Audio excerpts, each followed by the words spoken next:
He's dead. I must call the police. You'd better stay here. There was a man. It was the mime. Do you think he...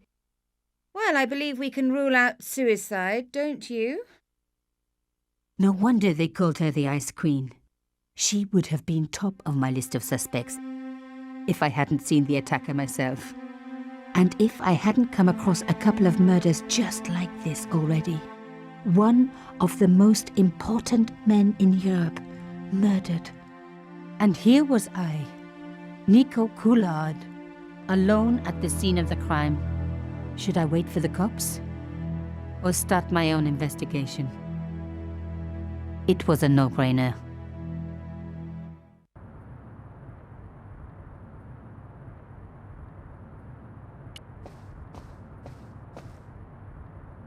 Mimes and guns don't usually go together, but I had an idea that this was no ordinary mime. I'd come across this murderer before and written about him. The costume killer, at least that's what I'd called him. Some people hate searching corpses for clues. Me, I'm okay with it. Reminds me of an old boyfriend. Carchon had been shot. In his pocket, I found a ticket stamped Bateau de la Conciergerie. Taking the ticket meant I tampered with the evidence. There was no going back now. I closed his eyes. It was the least I could do for the poor fellow. It was one of my hair clips. My favorite, in fact. It must have fallen when I was knocked down.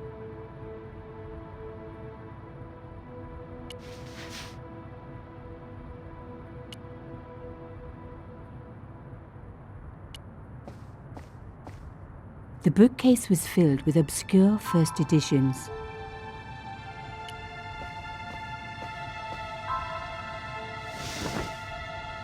A small round piece of glass had been cut out of the pane. This was a professional job.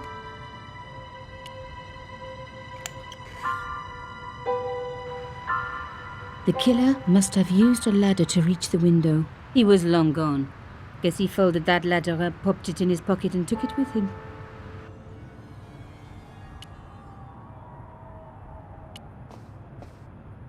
The police could turn up at any minute. Somewhere there were clues to the murder, and I needed to find them.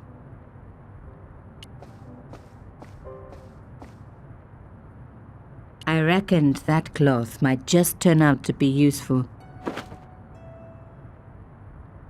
Even my fingernail wouldn't fit into such a small hole.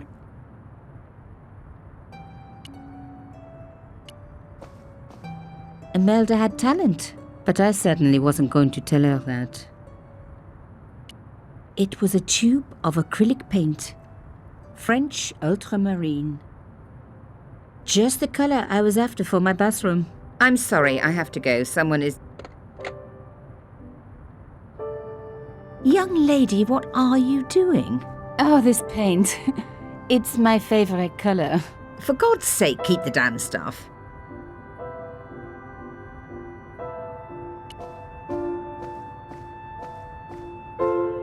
Excuse me, madame. Yes? Why would a mime want to kill your husband? Pierre had plenty of enemies.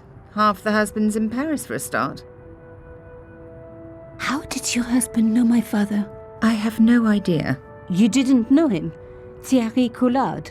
Pierre knew a lot of people I didn't know, most of them women. I am so sorry for your loss, madame. No, you're not. You're a journalist. Journalists don't feel sorry. Not true. We shall see. Why did your husband send for me? What did he want to discuss? I have no idea. His business was his business. He never told you anything? No, and frankly, I preferred it that way. This is quite a scoop for you. I suppose you're already inventing the headlines. Just because I am a journalist. Don't patronize me. You're all cut from the same cloth. Do you have any moral sense at all? I certainly don't let it get in the way of a good story. I admire your loyalty to your profession. The police will be here soon, madame. Is there anybody you would like me to contact? Family, friends? No, I have no family. Pierre and I were... He was all I had, really. Not much, was it? The dutiful wife. That was my role. He never talked, never let me in. I know one thing, madame. What?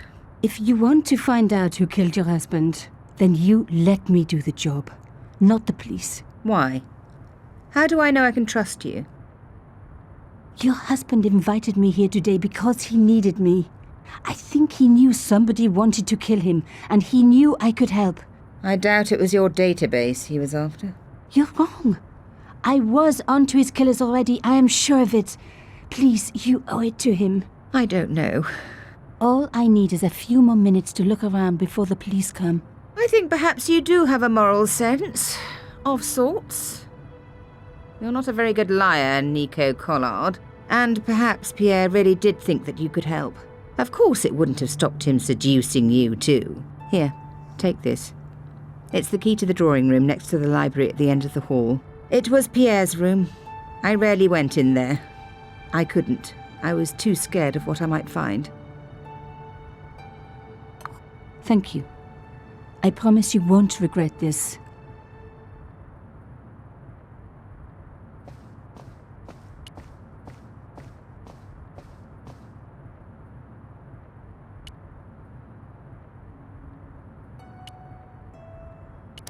Aha! Nico, you are just so damn good at this stuff. Instead of comforting Imelda, I was ransacking her flat. Why? Because there was something going on here, and I had to get answers before the cops arrived. And hey, she'd been rude to me, so she had it coming.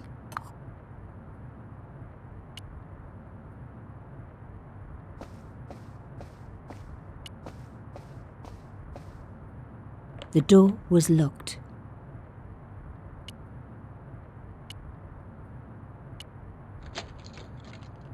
Now we were getting somewhere.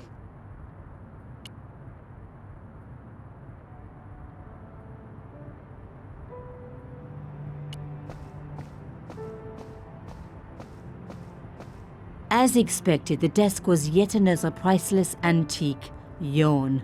The blotter and in tray had clearly been placed with mathematical precision. My heart skipped a beat. It was a carved elephant. But not just any carved elephant. It had been made by my father.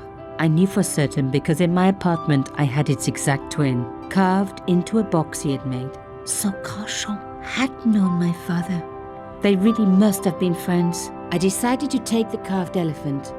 It clearly meant nothing to Imelda.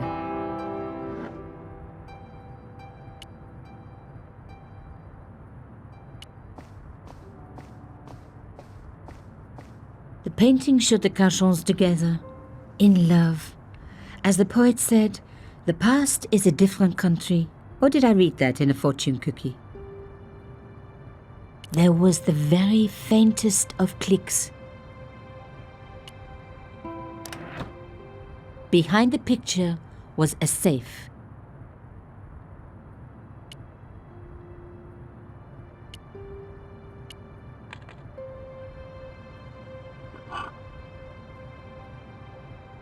In the safe was some kind of artifact.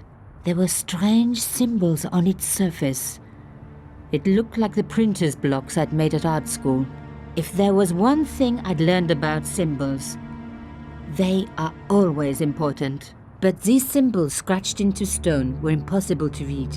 I needed to find a way of printing them. At least the stone was round.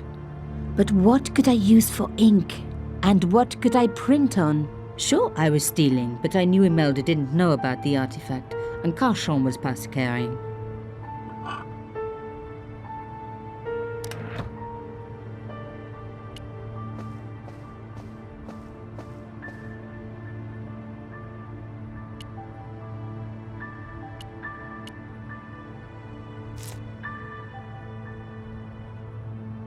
I'd spread blue paint over the bottom of the tray. It was ruined. I was a very bad girl, but also quite a clever one.